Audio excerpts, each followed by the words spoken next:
Oh, be quiet, Billy boy. Must be a wrong number. I shan't answer it. Ah, there, it stopped. I knew it couldn't be anything. Now go to sleep, Billy. There's a good watchdog. Go to sleep now. Oh, that woke me with such a start. There it is again, oh dear. Oh, it's all right, Billy boy. Be quiet now. Oh, well, I suppose I'd better answer. Whoever it could be, I don't know. Hello? That you, Miss Nicholson? Yes, this is Miss Nicholson speaking. Who is that? This is a friend. Just to warn you to be on your guard. Be on my guard? What do you mean? Who are you? I told you, it's a friend warning you. Someone's after your money, Miss Nicholson, so be on your guard. Who are you? What do you mean waking me up at this hour? Be on your guard. They know about your money you've got hidden away. Oh. They'll go to any lengths to get it, even murder. Oh. Yes, Miss Nicholson, murder.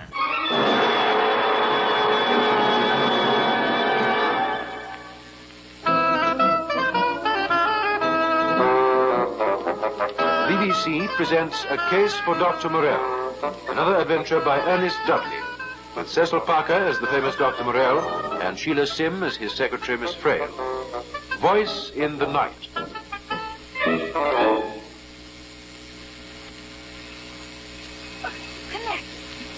Oh, well, as Dr. Morelle would say, the best way to find out is to go and see. Good morning. Oh, well, good morning. Is Dr. Morelle in? Oh, he's rather busy. He doesn't see anyone except by appointment. Oh, you see, it's rather urgent. Oh, not another matter of life and death, I hope. Oh, how funny you should say that. As it happens, it is. Oh, well, if it's as serious as that, would you like to come in? I'll see if I can speak to the doctor. Oh, that's very kind of you. Come in. My name is Miss Nicholson. Oh, I wouldn't trouble Dr. Morelle, only I know one of his patients. She spoke so very highly of him. Oh, I'm so glad. And I'm most anxious to see him. Could you give me any idea what it's about, Miss Nicholson? Yes. You see, I'm going to be murdered. I see. Huh? Did you say murder? That's right. Oh, yes, that's what I thought you said.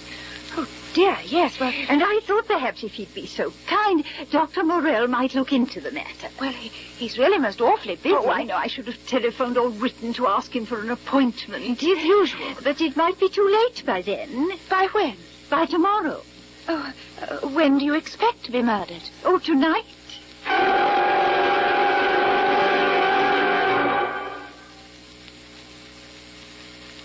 When in the process of planning the crime, or in its actual perpetration, the criminal invariably fears the envy of the gods, in the manner of the builders of the Temple of Nikko of Hondo in Japan, famous for its temples of the first and third shoguns of the Tokugawa dynasty. After the temple builders had created one sepulchre of flawless beauty, they realized it might evoke the gods' envy, and so, to appease them, they deliberately made a mistake in the symmetry in one of the columns. Dr. Morelle, I'm so sorry to interrupt you. You have finished your other work, Miss Frail? Yes, but... Good. Then perhaps I may continue dictating these notes to you instead of into this dictating machine. Yes, Doctor, but I would prefer that. Oh, would you? Well, there's a Miss Nicholson to see you. Who is she? Well, she's rather eccentric, I'm afraid. Seems scared that she's going to be murdered. I did my best to get rid of her, but... To get rid of her, Miss Frail? Well, I know you don't want to be bothered with some stupid, time-wasting crank. You think that to see Miss Nicholson would be wasting my time? Well, she did say something about one of your patients being a friend of hers, but she's obviously got some ridiculous bee in her bonnet. If that's your opinion, Miss Frail, then in that event... It is most definitely. I'll make some excuse, don't worry. You interrupted me. I was about to say that in that event, it would be better if I did see her. Oh. Will you inform her that I'll be pleased to see her now? Yes, Dr. Morelle. I'll go and tell her. It started exactly a week ago, Dr. Morelle, or is it a bit longer? Anyway, ever since that night at 12 o'clock, someone has telephoned me warning me I'm in danger, that I'm going to be robbed of my money. And I've heard mysterious footsteps outside the house when it's dark. You say it was a man's voice on the phone? Yes, always the same. It sounded as if he was disguising his voice. Where do you live? Number 5, River Street, Chelsea. It's just off the embankment. You live all alone? Except for my dog. He's been with me 11 years. Oh, he's getting on a bit, but it's only a small house, you see, and I can manage quite well for myself. My tastes are very simple. Have you any relations? Not one, I'm afraid. There was my brother, but I haven't seen him for 3 years. Last time I heard he was in New Zealand, I think, or was it South Africa? You have no idea who might want to cause you any harm? None at all. I really can't think of anyone. Oh, well, there was... but it couldn't be him. Who, Miss Nicholson? Well, it's only that my dog does bark at strange noises, and 1 or 2 people have complained. There was Mr... Oh, but no, it couldn't be him. Why didn't you deposit your money in the bank? What money, Doctor? I haven't got any money. Why should this anonymous well-wisher think you have? Oh, I suppose it's some rumor that's got about because I live alone, or perhaps because I keep a dog. I don't know, really. Miss Nicholson, why have you come to me instead of going to the police? Because this friend of mine who was a patient of yours, Miss Hanshaw... no, it wasn't her. Anyway, she said you were very clever. That was extremely kind of her. Besides, the police don't believe me. They think I'm just a silly old woman. I can't believe that. It's true. I went to them when this horrid business first started. They just said they'd put someone on to keep a watch.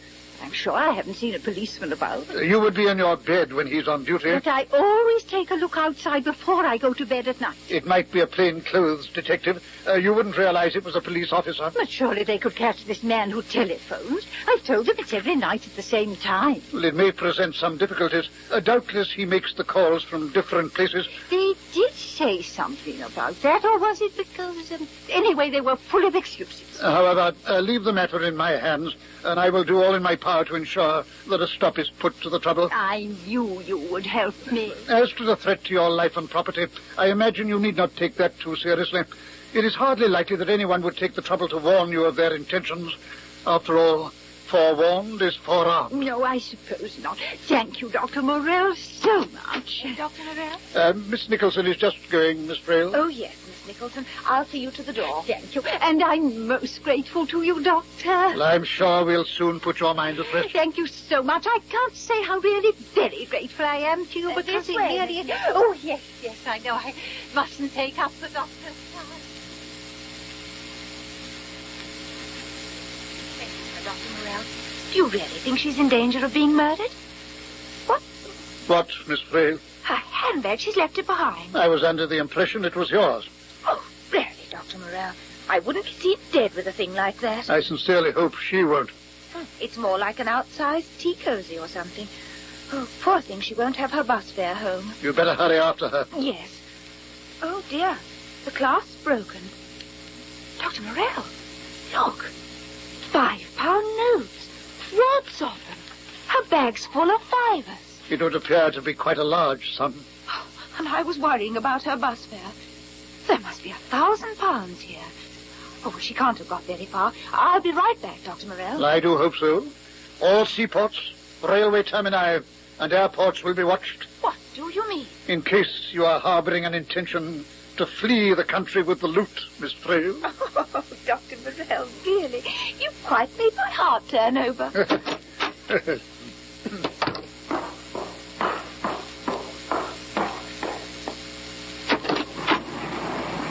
She's nowhere in Harley Street. Oh, I'll just dash down to the corner. Not a sign. She's completely vanished. Oh, well, she'll soon come dashing back when she realizes she's left it behind. I'd better go back to Dr. Morelle.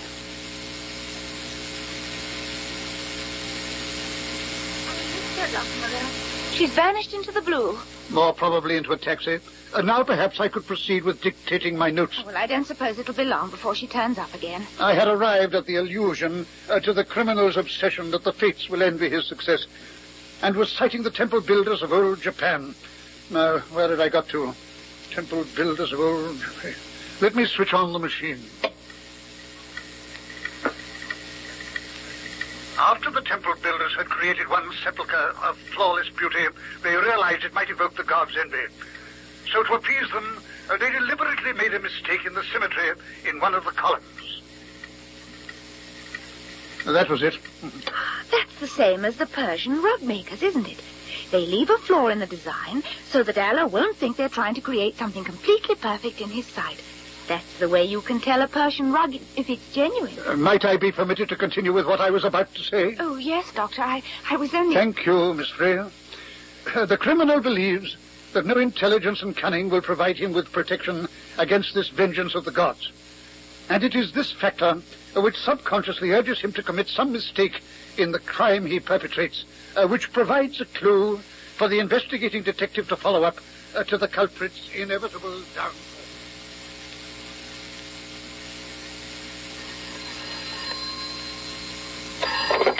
Hello, this is Dr. Morelle's house. It's Miss Nicholson here. I'm so sorry to bother Oh, you, hello, but, Miss Nicholson. It's all right. Your handbag is here. It's perfectly safe. I'm afraid I must have ended behind. It's all right, Miss Nicholson. It's here. Have a look for...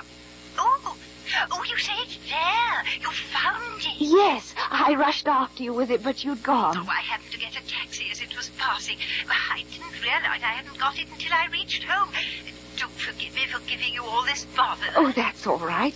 By the way, the clasp came undone. There seems to be some money. Dear me, what a nuisance. Well, it's quite safe, only you ought to have it mended, you know. Yes, I know. It's always happening. When will you come back for it? Well, I simply must get lunch for my dog now.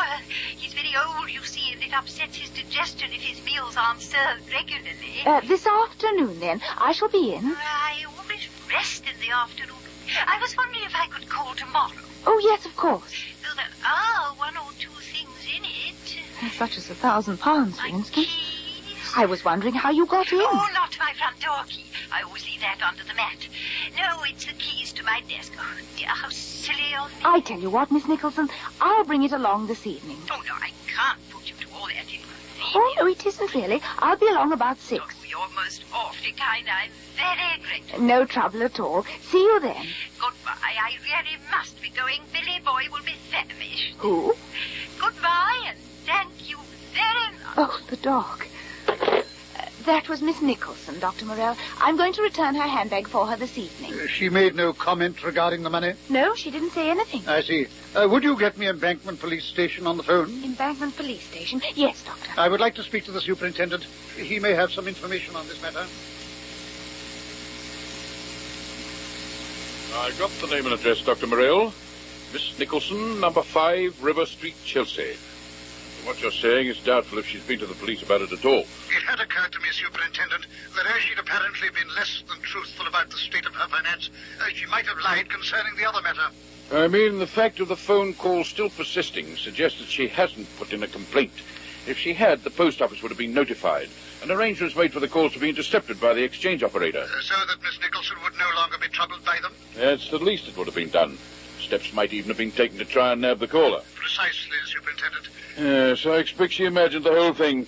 Plenty of people going about believing something that's never really happened. Nevertheless, I've telephoned to confirm whether or not Miss Nicholson has been in touch with you. Quite. You don't want to take any chances. Nor do we, for that matter. Oh, I'll ring her back, Doctor. I'll give the station officer a buzz.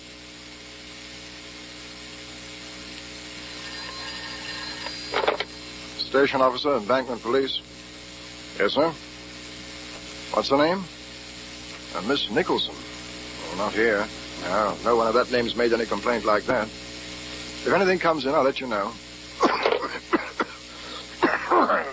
of a fog coming up from the river.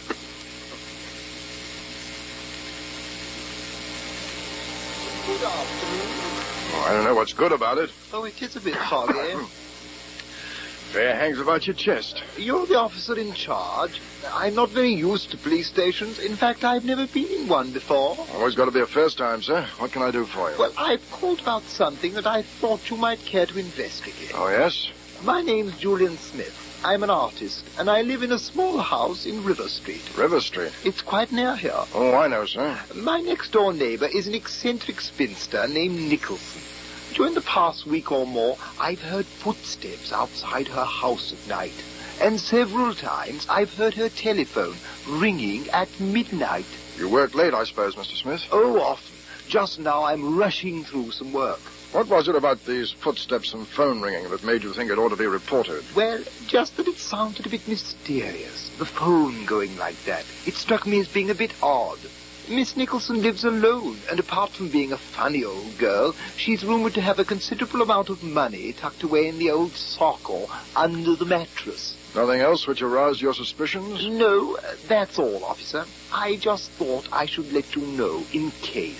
I hope I haven't wasted your time. On the contrary, Mr. Smith, we appreciate your coming here, and I'll certainly see that it's inquired into. Right. Good afternoon. Good afternoon, sir. Thank you very much.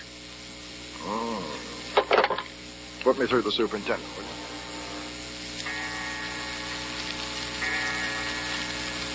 6 o'clock.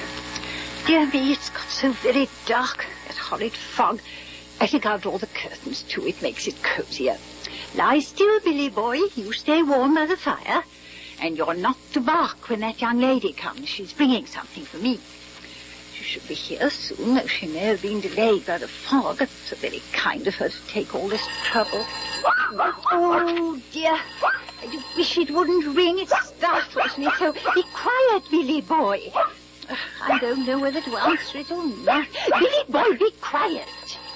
Perhaps I'd better. It might be the young woman to say she's been held up by the fog. I'd better answer it. Hello? Be quiet, Billy boy. Number 5 River Street. Miss Nicholson? Miss Nicholson speaking. Who is that? Quiet, Billy boy. Now, there's a good dog now. This is Embankment Police Station. Station officer speaking. Oh, yes. I thought I'd let you know that Dr. Morelle will be coming to see you this evening. Oh, yes, how very kind of him. Superintendent Denham will be with him. Yes? They want to have a word with you, just to see that you feel safe and secure. Oh, how very kind. It might have startled you, people arriving unexpectedly out of the fog, so I thought I'd let you know. You won't be scared when you hear How very thoughtful of you, so very kind. I think I can hear someone now. No, it can't be. Billy boy would have barked. Oh, they wouldn't have arrived yet. Yet I thought I heard footsteps outside. Ah, yes, it will be the young woman I'm expecting from Dr. Morelle. Will you hold on, please, while I go and see? I don't want to leave her outside in that fog. I'm just coming. Oh, Billy boy, you wait there. You don't want to go out in that nasty fog. Is that you, Miss... Oh, who is it? Oh!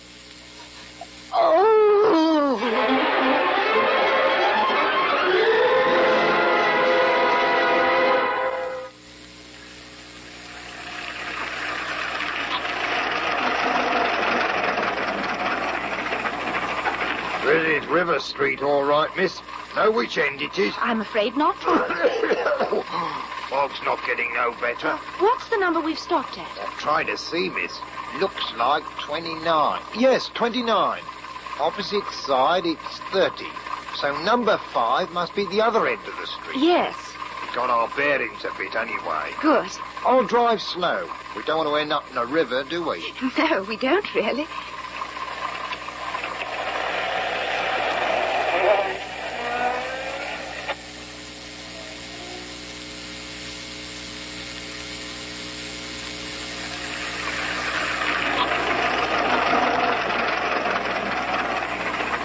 Here we are. Number 5 it is. You've been awfully clever.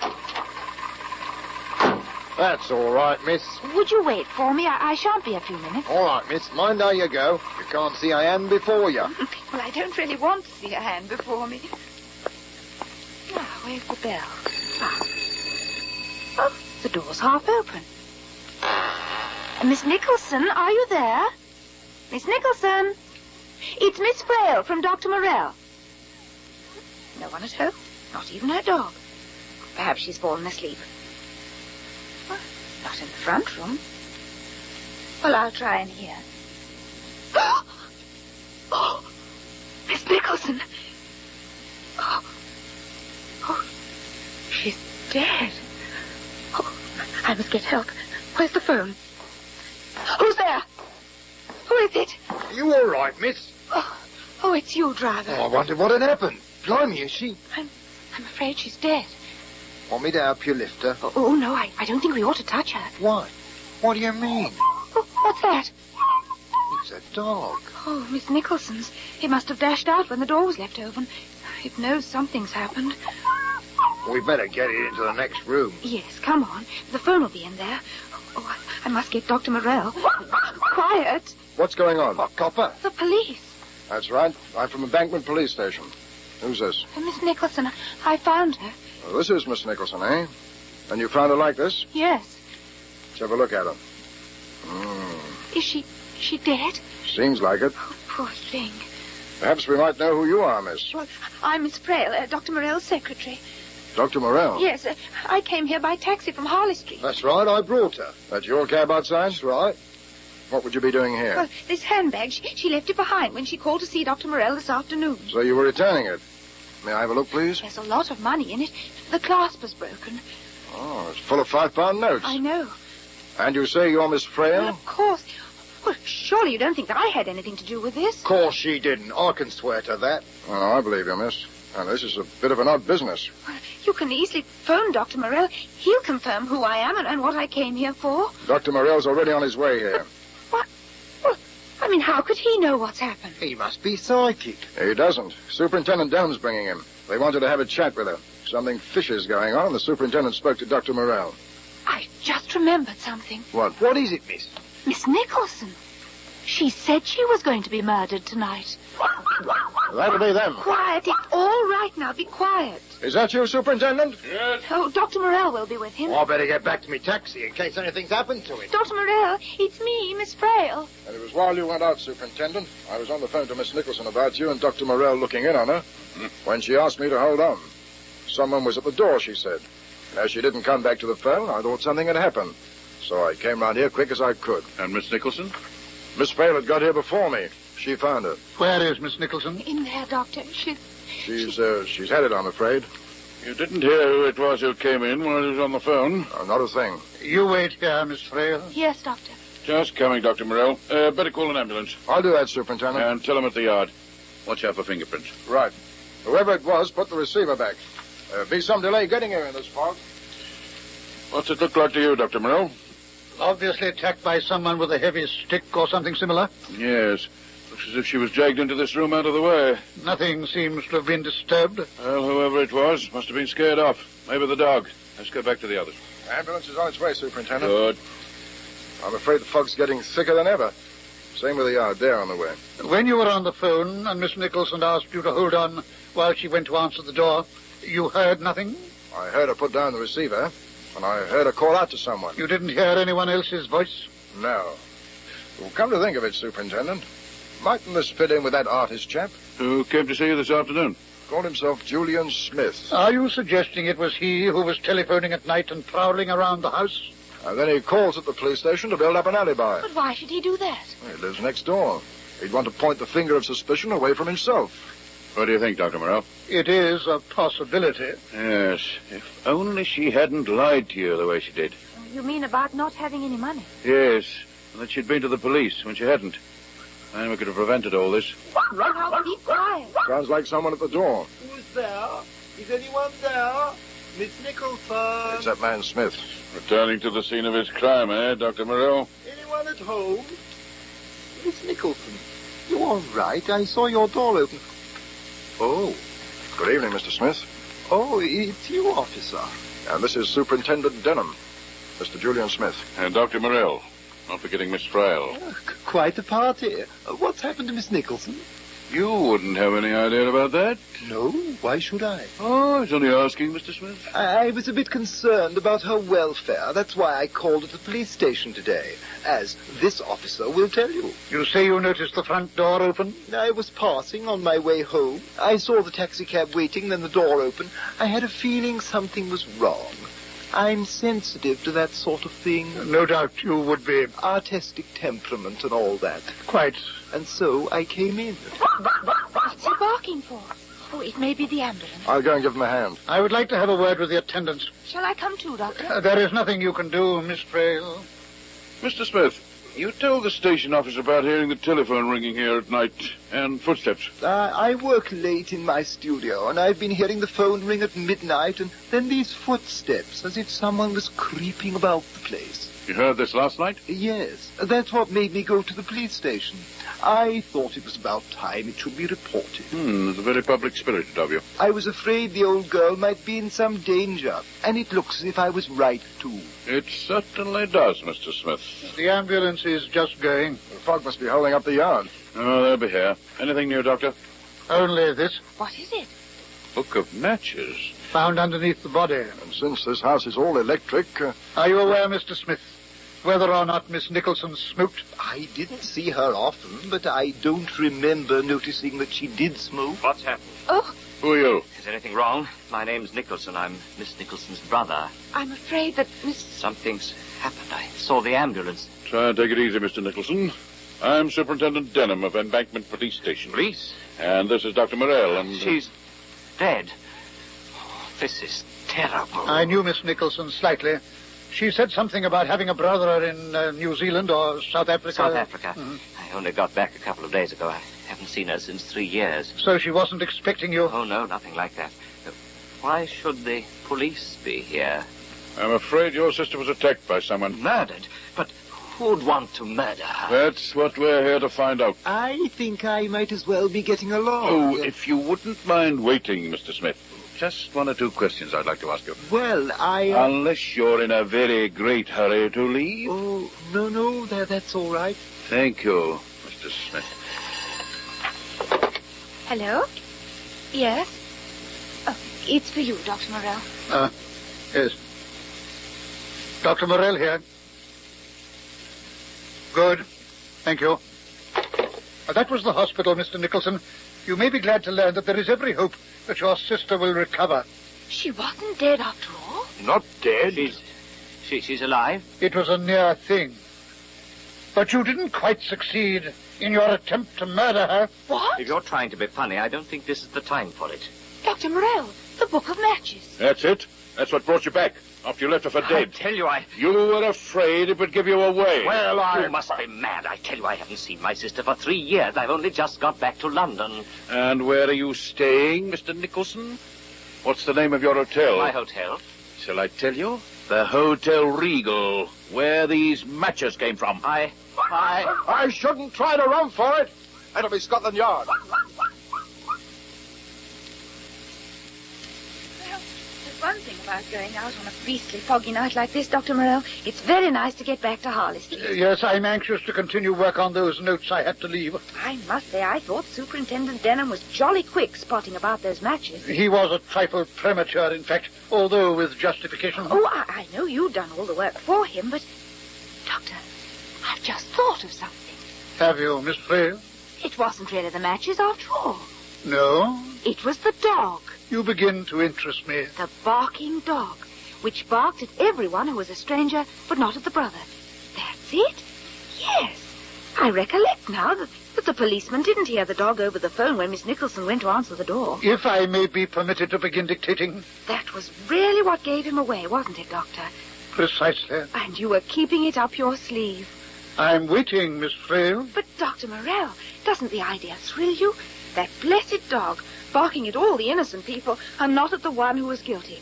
I mean, that's a classic example of...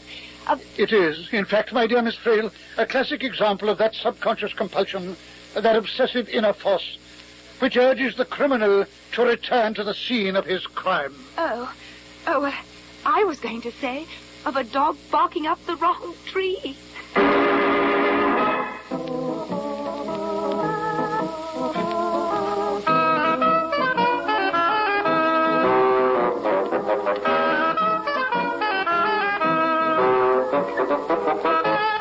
That was another adventure in a BBC series featuring Ernest Dudley's famous character, Dr. Morelle, and, of course, his secretary, Miss Frail.